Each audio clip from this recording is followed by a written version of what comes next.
This video has been a long time coming, years in fact. People have been asking for this. But before I get too into it, I gotta give credit where credit is due. This is the knife lanyard video, and I wish I could claim this for myself, that I came up with this, but I can't. I got this idea years ago from a guy called Wall to Rock Climber. I'll put a link to his page down there in the bar there, or whatever it's called, I forget. But I'll put a link down there. Again, that's Wall to Rock Climber. And that's where I got the idea. But what I want to go through is step by step how I do it. I think the way I do it is a little bit different than he does. And I looked for his video where he demonstrates it, and like I said, it's so long ago I can't find it. So you can just go over there to his page and say hi and just check it out, see if you like it. But what I'm going to do on this video is something a little different, because if I showed you how to do each one of these knots, this video is going to be extremely long, and I want to roll in some thought behind this and why I like this so much. So first we'll go over the knots, and I'll reference you to the videos on those knots. So the main one here is the chain sinette or monkey braid, and you can see by tying that one, it gives you all these different little sections wherever you want on the rope. Now, why that's beneficial is two reasons that I can think of just off the top of my head. Is I've used multiple knives on this, anywhere up to 7 inches, which is a little bit big I think for this, down to this 4-inch. And it allows me to specialize whatever the size knife is. The second knot is this diamond knot. And then just to give you an idea of how long the loop is in the end. And again, I'll link you guys to the videos how I show these. This one's actually, it's a tough one to make. It's not an easy knot. But what we'll do is we'll use that to attach, and then it'll loop around itself and hold. You can see it on this one right here.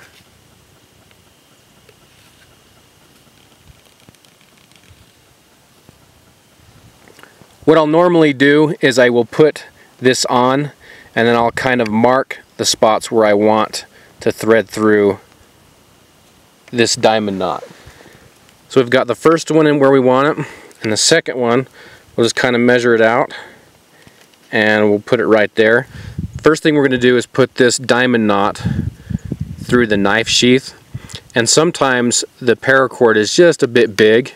So what I find is if you gut a piece of paracord and loop that through, loop it around this, and then pull it through. Hope that makes sense. Sorry guys, I'm out here in the field, so it's hard to demonstrate a lot of this stuff. It makes it a lot easier. This one I think we'll just be able to kind of force through.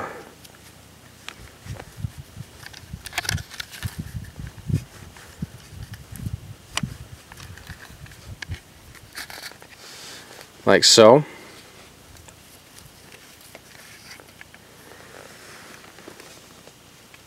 Now we'll find the piece we want to thread it through, or just make one there, make it a little bit bigger.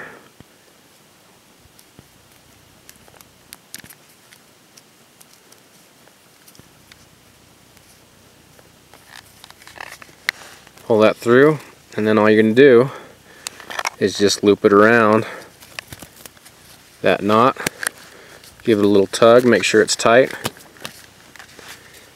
and you're ready to go. Now when you do this chain sinette piece, you want to leave yourself some extra room so you can tie this on. This is actually a mess, and I just have never got around to fixing it because I don't have time. You can do a square knot, you can do a bunch of whatever you want to join two pieces of rope together.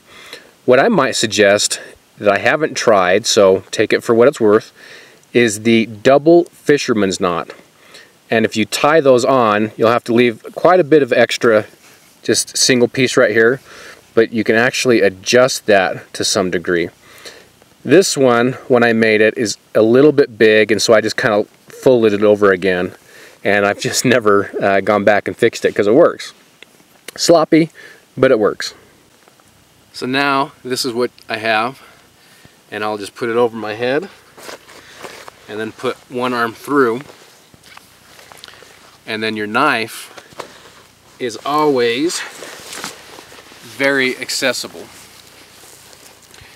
What I find is I really like it here, and the way this works best, this setup, is with a Kydex sheath, because then it's just easy to put in and out and you're not having to snap it. So it does work with those. I've used that with my buck punk. It does work, but I find the Kydex is the best. Also, what I found is the knives and sheaths react differently. This SE4, it's a little heavy down here on the end, so it likes to hang. And sometimes when I'm going over the fire trying to do something, it kind of hangs out like that. It kind of can get in the way. Two simple ways to fix that. Either put it on your back, it's out of the way, or if you want, you can run some more paracord through these bottoms, and then what you'll do is attach it to your belt down here somehow, and then that way it's attached here and it's not going to go flying everywhere. So it's kind of up to you and how you want to use it or what you'd like to use it. Just personalize it. That's what I'd say. I've been using this for 2 to 3 years in this configuration, and I absolutely love it. My knife is just always right here, ready to go. Sometimes I notice, depending on out fishing, for example, if I had it on my hip, two things. It would compete with my gun on my hip, which is no longer an issue because my gun is now in my ribs back. But so it was just kind of hard. It was over here, and it was just kind of hard to get to. I mean, you could do it. It's fine. But this, for me, is so much easier. And a lot of times I'm messing with stuff, reach in, grab it, pull out my knife, and I'm done. What I find too, a lot of times my left hand might be occupied, and so what I'll do to stick this in, I'll put the knife in the sheath, and then I could just run it up against my arm here and use that to click it in place, and I'm not using this extra hand because I'm already busy doing something with it. So I cannot highly recommend this enough. Again, it may not be your thing, but if you're interested in it, try it out. Like I said, I'm linking all the knot videos from this one. And yeah, give it a shot. So I thank Wall2 Rock Climber for putting that out years ago, because it's really been beneficial to me and I've loved it.